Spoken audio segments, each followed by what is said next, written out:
আপনি কি জানেন আফ্রিকার সাহারা মরুভূমি এতটাই বড় যে একটা গোটা ইউরোপ মহাদেশ বা আড়াইখানা ভারতবর্ষ ঢুকে পড়তে পারে সেখানে।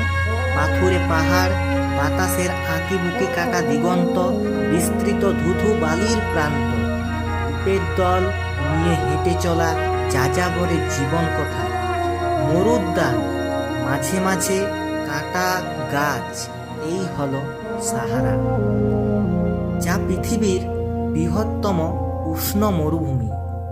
দিনের বেলায় তাপমাত্রা মাঝে মাঝে 58 ডিগ্রি সেলসিয়াস পর্যন্ত হয়ে থাকে, আবার রাত্রে সেই তাপমাত্রা 4 ডিগ্রি সেলসিয়াসে নেমে আসে। অর্থাৎ দিনে যতটা গরম, রাত্রে ঠিক ততটাই ঠান্ডা থাকে এই সাহারা মরুভূমি।